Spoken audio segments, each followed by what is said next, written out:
Sometimes someone says something kind about you. You did an amazing job. You're really talented. I admire how disciplined you are. And instead of feeling proud, you feel a strange discomfort, almost like they're talking about someone else. You smile, you say thank you. But inside, there's a quiet thought. If they really knew me, they wouldn't say that. Why does praise feel so inaccurate? Why does it sometimes make you feel like an actor in your own life?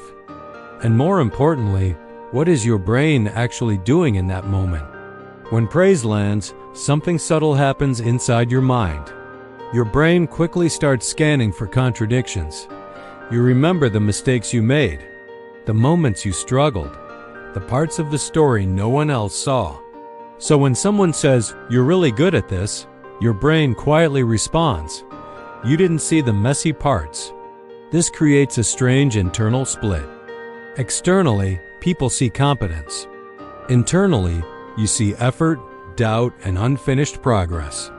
And when those two pictures don't match, your mind assumes the external one must be wrong. Psychologists sometimes connect this to something called impostor feelings. But it's deeper than just thinking you don't deserve success. It's an identity conflict. Your internal identity says, "I'm someone who's still figuring things out," but praise tries to place you into a different identity. You're someone who already has it together. And your brain resists that upgrade, not because you're humble, but because your identity hasn't caught up yet. So the praise doesn't feel like recognition. It feels like misidentification, like someone calling you by the wrong name. And here's the interesting part. Your brain isn't doing this randomly. It's actually trying to protect something. It's easy to think this reaction means something is wrong with you. Maybe you're insecure. Maybe you lack confidence. But in many cases, this pattern started as a psychological adaptation. Your brain learned to stay cautious about praise. Why? Because praise can create pressure. If people believe you're great at something, they may expect you to keep performing at that level. And the brain is very sensitive to future expectations. So instead of fully accepting the compliment, your mind keeps a small distance from it. Almost like saying, "Let's not lock that identity in yet." This protects you from something psychologists call expectation stress. If you never fully believe the praise, you never fully risk failing it. So the discomfort isn't a flaw. It's your brain trying to keep your identity flexible. But that protective strategy has a side effect. It slowly disconnects you from your own achievements. And the reason for that sits deeper in how the brain processes identity. Your brain stores information about yourself in something psychologists call a self-schema. A self-schema is basically your brain's internal file labeled, "This is the kind of person I am." Inside that file are patterns. I'm responsible. I struggle with confidence. I'm someone who works hard but still doubts myself. Once a self-schema forms, your brain becomes very protective of it, because stability helps the brain predict the future. Now here's the key mechanism. When new information appears like praise, your brain checks whether it fits the existing schema. If it fits, your brain accepts it easily. If it doesn't, your brain becomes skeptical. Cognitive scientists call this confirmation bias. Your brain automatically favors evidence that confirms what you already believe about yourself.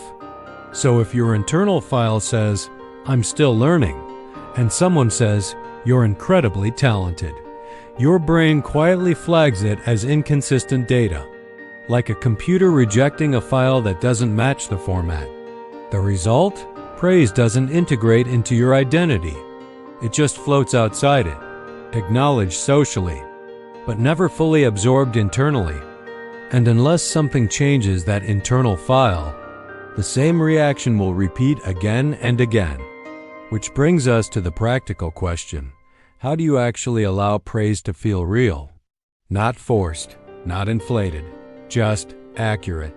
Instead of trying to force confidence, the goal is to slowly update your brain's internal identity file. Here are 4 psychologically grounded ways to do that. When someone praises you, mentally translate it. Not "I'm amazing," but "the process I used worked." Why this works. Your brain is more comfortable accepting process-based identity than trait-based identity. In behavioral psychology, this reduces identity threat. Someone says, "You're really disciplined." Instead of rejecting it, translate it internally. "I built systems that help me stay consistent." Now the praise aligns with effort rather than perfection. And your brain accepts it more easily. When praise feels exaggerated, the brain wants to dismiss it completely. Instead, add context. Why this works. Cognitive reappraisal allows the brain to update information without breaking existing beliefs.